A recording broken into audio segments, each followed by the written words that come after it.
اللہ تعالیٰ نے جب حضرت آدم علیہ السلام اور بی بی حوا کو زمین پر اتارا تو حضرت آدم علیہ السلام سرندیب کے پہاڑ پر اترے اور حضرت بی بی حوا جدہ میں۔ توبہ قبول ہونے کے بعد دونوں کی ملاقات عرفات پر ہوئی۔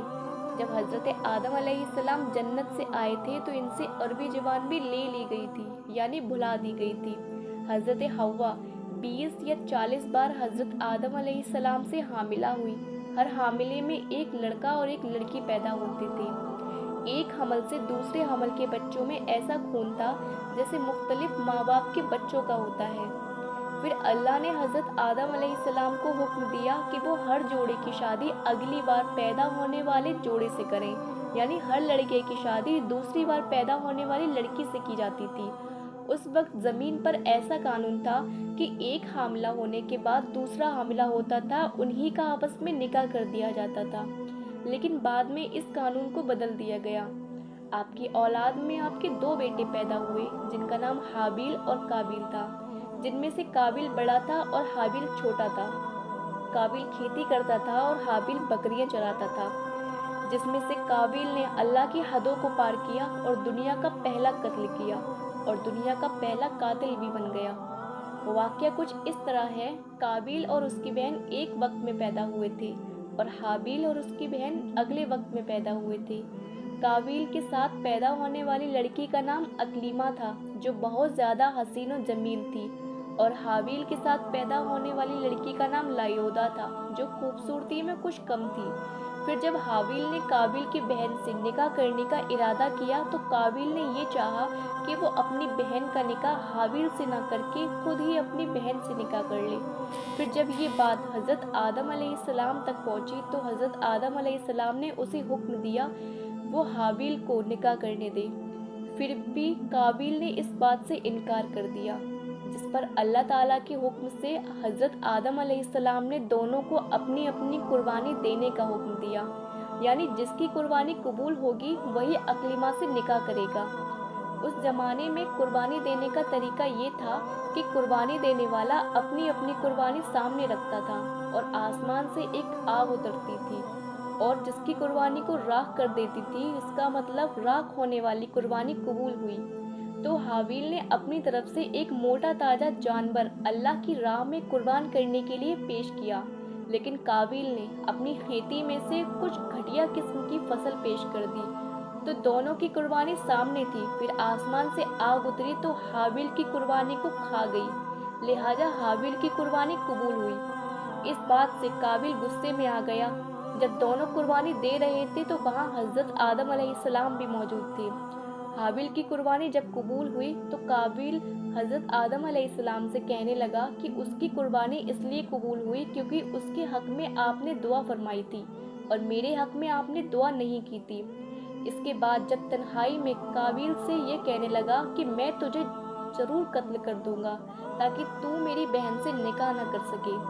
جواب میں حابیل نے یہ کہا کہ قربانی تو اللہ کے لیے تھی اور اللہ تو پرہیزگاروں کی قربانی قبول کرتا ہے، اور تم مجھے قتل کرنے کے لیے ہاتھ اٹھاؤ گے تو میں تمہیں قتل کرنے کے لیے ہاتھ نہیں اٹھاؤں گا، کیونکہ مجھے تو اللہ سے ڈر لگتا ہے۔ یہاں پر ایک بات غور کرنے کی یہ ہے کہ اللہ کی راہ میں ہمیں وہ چیز قربان کرنی چاہیے جو چیز بہترین ہو، جیسے کہ حابیل موٹا تازہ جانور اللہ کی راہ میں پیش کیا، لیکن قابیل نے بدنیتی میں گھٹیا قسم کی فصل پیش کی۔ جب ایک رات جانور چراتے ہوئے حابیل کو دیر ہو گئی تو حضرت آدم علیہ السلام نے قابیل کو پتہ کرنے کے لیے بھیجا اور کہا کہ پتہ کر کے آؤ حابیل کہاں ہے۔ قابیل اس کو ڈھونڈنے کے لیے نکلا تو اسے حابیل مل گیا، جو کہ قابیل حسد میں تھا اور حابیل کو قتل کرنے کا ارادہ بھی بنا چکا تھا، جبکہ حابیل قابیل سے زیادہ طاقتور اور مضبوط تھا۔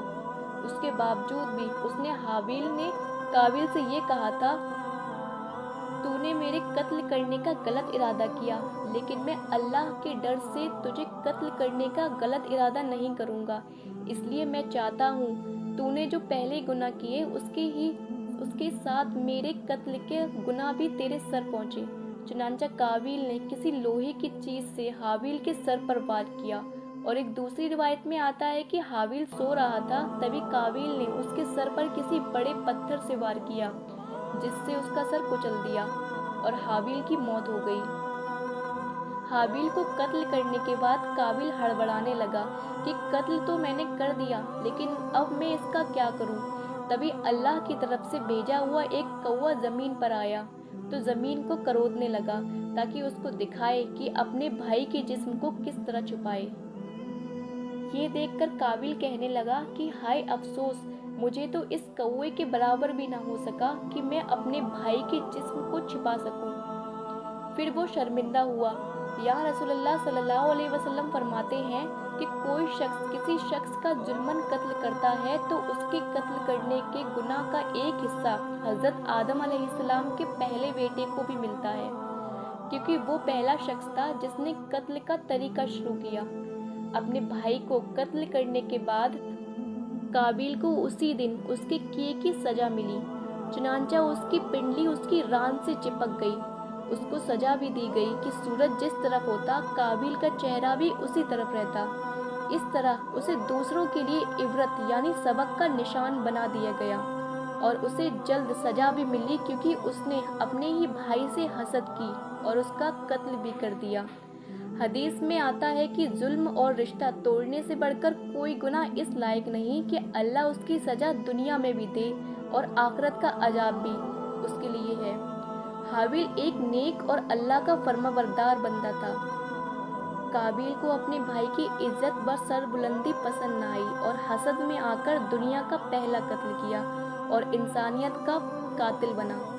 اس کے گناہ میں اب وہ قیامت تک بے گناہ لوگوں کے قتلوں کے گناہ میں شریک ٹھہرا رہے گا۔